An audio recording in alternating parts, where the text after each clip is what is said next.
Pekan depan, anggota DPR MPR periode 2024-2029 dilantik dan mulai sidang pertamanya.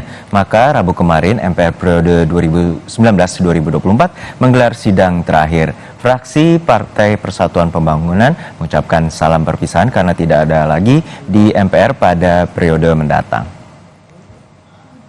Burung cendrawasih di hutan Irian, terbang melayang di atas awan.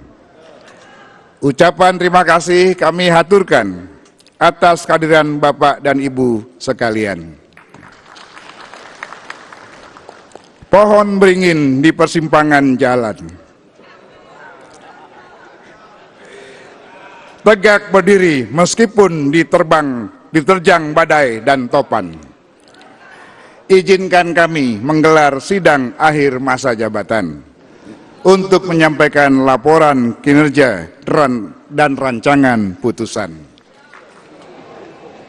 Pantun Bambang Susatyo adalah pengantar bagi anggota Majelis Permusyawaratan atau MPR baru, yakni periode 2024-2029. Beringin adalah lambang Partai Golkar.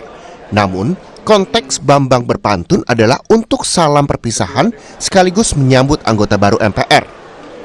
Sidang paripurna akhir masa jabatan 2019-2024 pada Rabu kemarin dihadiri seluruh para pimpinan dan anggota MPR.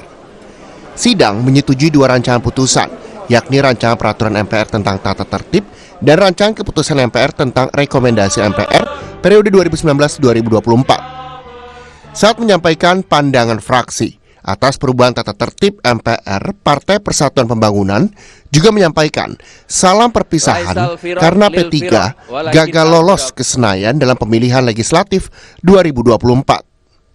Salam perpisahan ini disampaikan Ketua Fraksi P3 MPR, Arwani Tomafi.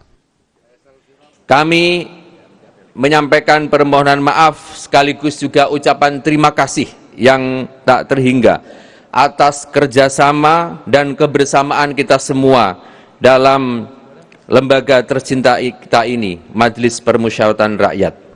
Perpisahan bukanlah untuk berpisah, akan tetapi perpisahan itu untuk menambah kerinduan.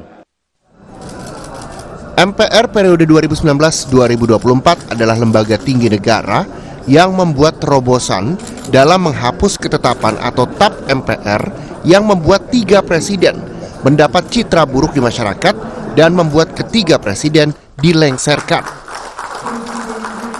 Saat menetapkan ketetapan itu, MPR masih berstatus lembaga tertinggi negara. Sehingga cukup satu TAP, citra politik menjadikan status hukum menempel kepada ketiga presiden. Tapi, TAP itu kini gugur karena tak terbukti. Menegakkan hukum dan keadilan kepada Bung Karno atas tuduhan tersebut sebagaimana perintah pasal 6 TAP MPRS nomor 3367 tidak pernah dilaksanakan sampai akhirnya Bung Karno wafat tanggal 21 Juni 1970 di Rumah Sakit Pusat Angkatan Darat Jakarta dalam status tahanan politik. Bahwa Bung Karno adalah pahlawan nasional yang hidupnya bersih dari cacat hukum dan tidak pernah melakukan pengkhianatan terhadap bangsa dan negara, yang Bung Karno telah memproklamirkan sendiri kemerdekaannya. Penghapusan TAP MPR nomor 33 tahun 1967 yang menuduh Soekarno terlibat gerakan 30 September 1965 disambut keluarga Soekarno, proklamator dan presiden pertama Indonesia yang telah menunggu lebih dari 57 tahun. Kami telah menunggu dan menunggu selama lebih dari 57 tahun 6 bulan alias 50 tahun setengah akan datangnya sikap peri kemanusiaan dan keadilan sesuai dengan Pancasila, yang dimana termaktub sila kemanusiaan yang adil dan beradab dari lembaga MPR kepada Bung Karno.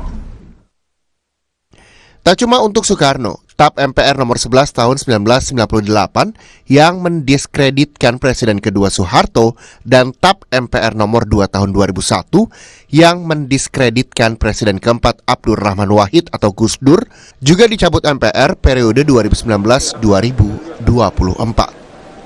Tim Liputan, Kompas TV.